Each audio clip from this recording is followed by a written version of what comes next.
Dan ini ya rekan, setelah kita menjalankan proses tanam ada problem seperti ini. Dan untuk problemnya adalah pelepahnya banyak yang kering ya. Dan ini penyebabnya sangat beragam sekali.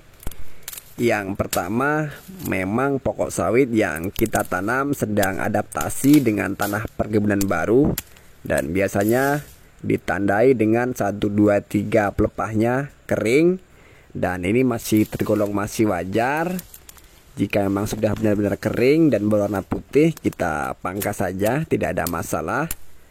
Tapi ada yang lebih ekstrim lagi, kalau pelepahnya ini busuknya atau keringnya sampai 80%. Ini biasanya kita tanam di saat musim kemarau ya. Ataupun setelah kita tanam, curah hujannya sangat jarang membuat pokok sawit yang kita tanam kekurangan air. Jadi itu penyebabnya. Atau bisa jadi datang dari kemasaman zat tanah terlalu tinggi ya, sehingga menyebabkan sawitnya kita ini kurang unsur hara dan berdampak bagi keringnya pelepah sawit. Dan perlu diketahui ya, jadi ada beberapa opsi penyelamatan untuk sawit yang seperti ini. Yang pertama, kalau memang kita tanamnya di saat musim penghujan, maksud saya musim kemarau, ya kita wajib berharap datangnya musim penghujan ya. Setelah musim penghujan tiba, sawitnya akan berangsur-angsur membaik, akan berangsur-angsur pulih dengan pertolongan pertama 1 bulan setelah turun hujan. Hujannya sudah lumayan sering, kita aplikasikan pupuk untuk membantu pertumbuhannya supaya normal kembali. Itu opsi jika kita tanamnya di saat musim kemarau dan pelepahnya banyak yang kering ya. Tapi jika memang datang dari kemasaman tanah, rekan-rekan bisa langsung tolong dengan pengaplikasian pupuk dolomit ya, untuk mengembalikan pH tanah pada tingkat yang baik pada pokok sawit kita. Jadi seperti yang ada di video, sawit ini masalahnya saya tanam di saat musim kemarau ya. Dan ini termasuk bibit sawit susulan. Karena apa? Di perkebunan saya ini ada 2 penanaman. Yang pertama ini saya tanam dan ternyata kekurangan bibit, dan bibit ini saya susulkan di saat musim kemarau ya, dan berimbas pada kurangnya air di setiap pokok sawit yang saya susulkan ini. Dan akhirnya pokok sawitnya banyak yang kering untuk pelepahnya. Tapi saya tidak cukup merasa khawatir karena saya tahu, karena saya paham untuk sawit ini adalah jenis tanaman yang luar biasa hebat, beradaptasi di tanah atau keadaan kebun yang ekstrim ya sekalipun. Jadi seperti ini.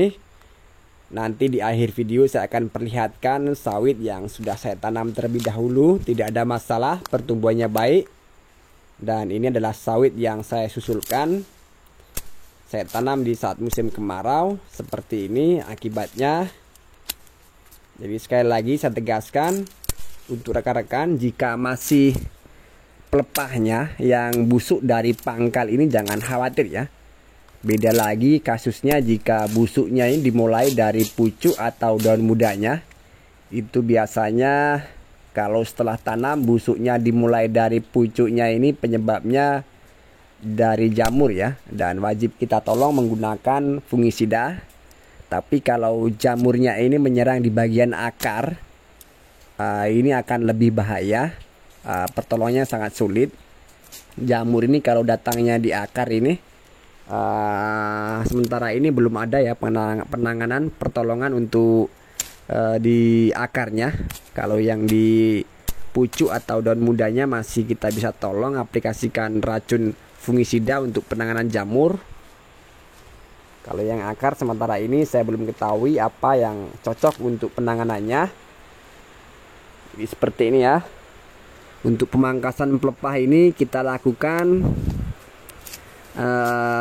kita pastikan dulu ya, untuk pelepah sawitnya ini benar-benar sudah kering, sudah berwarna putih, kita pangkas. Tapi kalau masih berwarna coklat, masih terlihat layu, jangan terburu-buru kita pangkas. Barangkali masih ada bisa diselamatkan ya. Nah ini kalau yang sudah kering seperti ini, kita potong saja, kita pangkas untuk membuat sawit kita terhindar dari jamur, kemudian membantu pertumbuhan sawit dalam keadaan baik ya.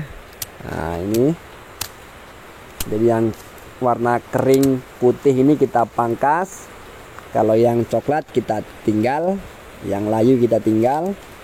Barangkali setelah kita tolong, setelah datangnya musim penghujan, yang layu ini akan segera normal kembali.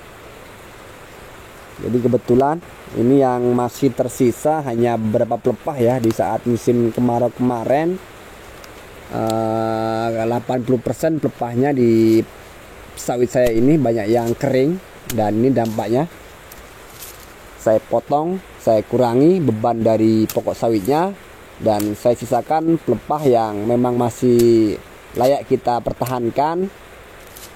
Jadi ditandai ya, kalau sawit kita ini sudah berangsur-angsur pulih, biasanya untuk pelepahnya atau pelepah yang tertinggal ini dari warnanya biasanya pucat sekarang sudah hijau. Kemudian untuk janur mudanya atau daun mudanya ini atau pelepah mudanya, pucuknya ini pertumbuhannya sudah terlihat maksimal, sudah terlihat baik seperti sawit pada umumnya ya. Nah ini seperti ini. Oke, mudah-mudahan bisa dipahami, bisa membuat rekan-rekan nyaman, bisa membuat rekan-rekan tenang ya dengan apa yang dialami. Semoga tidak ada kasus seperti ini di perkebunan rekan-rekan ya. Dan ini sawit yang saya dahulukan atau tanam terlebih dahulu, untuk pertumbuhannya sudah baik, sudah bagus, sudah sehat, sudah subur ya. Nah ini kasusnya. Ada keterlambatan, ada kekurangan bibit. Saya tanam yang untuk sawit-sawit kering tadi di musim kemarau, ini yang saya tanam di musim penghujan ya. Dan saya ucapkan mohon maaf apabila dalam pengisian suara ini saya lakukan di rumah ya, karena di saat aktivitas saya ini kurang merasa nyaman kalau harus berbagi antara tenaga dan omongan saya satukan ya. Itu rasanya kurang nyaman. Jadi kalau saya selagi bekerja, saya fokus bekerja, dan jika waktu saya sharing, saya fokus waktu sharing ya. Jadi kalau di saya seperti ini kan mudah-mudahan akan lebih fokus, akan mudah jelas omongan saya, mudah dipahami. Tapi kalau bebarengan kerja dengan menjelaskan ini lumayan repot ya. Takutnya nanti banyak poin yang tertinggal, makanya saya isi audio suaranya di rumah ini ya. Oke, mudah-mudahan bisa dipahami. Apabila ada pertanyaan, ada kata-kata yang kurang pas, saya ucapkan mohon maaf ya. Jika ada pertanyaan, silakan tulis di kolom komentar. Bagi yang kurang paham, jika ada waktu pasti saya jawab, saya balas. Salam sukses untuk rekan-rekan semua. Jadi saya doakan kebunnya selalu aman, tidak ada serangan hama, dan nanti hasil panennya selalu bisa melimpah ya. Nah ini ya, sawitnya yang sudah ditanam terlebih dahulu, sehat, subur. Tidak seperti sawit yang saya susulkan, jelas kekurangan air dan berdampak bagi keringnya beberapa pelepah. Dan sekarang sudah saya tolong, sudah baik, sudah siap menerima pertumbuhan barunya untuk sawit-sawit yang kering tadi ya. Oke, saya tutup dan saya ucapkan terima kasih. Assalamualaikum warahmatullahi wabarakatuh.